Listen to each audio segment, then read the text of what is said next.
My life be like, ooh, yeah, ooh, my life be like,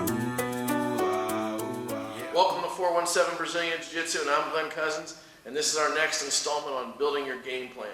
This is going to be a big meat and potatoes portion of the game plan, and let's get right into it. When you're building your plan and building who you are in Jiu-Jitsu and trying to get better, these are things you can do at home still. Watch interviews, okay? Find all the greats in Jiu-Jitsu. I'm talking about way long ago. We're talking about Kimura and Elio and whomever way back in the old school, as well as modern day Gordon Ryan. Watch it all the way through. Find all these videos and these interviews. Watch tons of interviews. There's Ricardo de la Riva, whoever, okay? Jacare, old school Jacare, okay? Romero Jacare, Cavalcante. Watch these videos and say, wow, what makes this person great? After you find out what makes them great, kind of compile what you saw in all these interviews and say, what do they have in common?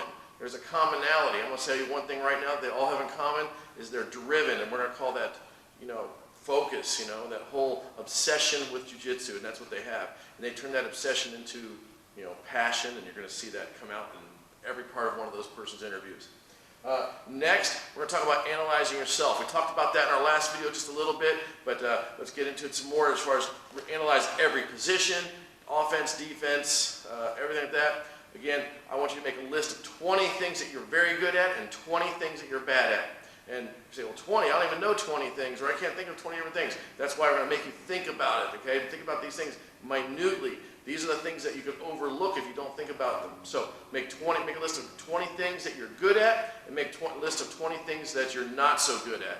And again, self-analyzation.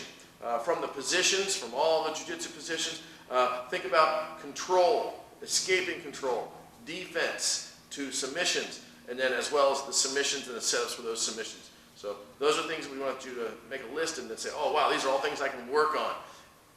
While we're off and we're not able to go roll with each other all the time, these are things that we can go, give your instructor a call, we'll make a video on it right here, or get on YouTube and say, I wonder if this will fit in my plan. Remember back when we talked about the puzzle piece? Remember, make sure it's a piece of the puzzle that you're working on, not someone else's puzzle piece.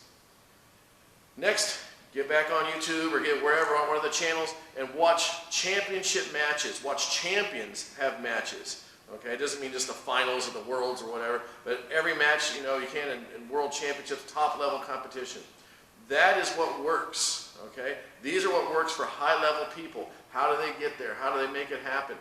You can find an analysis of all the submissions that work and transitions and everything like that online, okay? Get that, do your research and find out what, oh wow, 90-some% is finished with this submission, or from the back or from the front or from top or whatever, takedowns, everything. You can find all that information online, and I highly, highly recommend that you do that. That way you know what is the highest probability of things to work against high-level competitors. So watch those videos. Catch up on sports mentality, sportsmanship even, but understand where the ego stops and the confidence begins. There's a balance right there. Ego is telling everybody how great you are, and confidence is knowing how great you are. I'd say that'd be the best short definition of how that works. Get out there and understand what it takes to get into the game. Say, oh, I know 100% if I get on bottom, I'm getting out of this because I'm the best person at this, because I practice this so much, or whatever you do. So you can have the confidence of perhaps a failed takedown because of the position it puts you in. It might put you in the half guard that you want.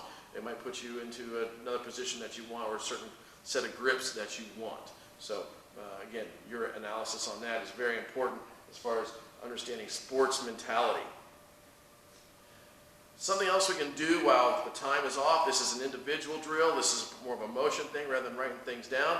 And it's a stance motion drill. Wrestlers do it all the time. We get in stance, we can move left, we can move right in stance. We can down block right, down block left, sprawl right, sprawl left. These are all things. Feint the shot and take a shot. All those things. Put all those things back in your plan. Get a set of mats for your basement, garage, spare bedroom, whatever it is, living room, whatever. Get a set of spare mats. We have tons of them here. So we have a lot of mats left over. Guys, give us a call if you need some. We've already passed out tons of mats to a lot of our students. So I highly recommend get one made, do something. Get mats while we're in the downtime, and we can constantly practice this. There was a guy here a long time ago that he just practiced, and his stance just looked super awkward, but he practiced it so much that you try to snap him down, you're like, oh, I'm going to snap this dude down easy. You try to snap him down, and you can't, because he had practiced so much being in that, what we consider an awkward position. He was strong at it. So however you practice, you're going to get strong at it, and that's very important. So watch interviews, analyze yourself, watch championship matches, get up on sports psychology, understand the mentality of a champion, of a winner, understand what takes to make that happen, and we talked a little about that in a previous video as well.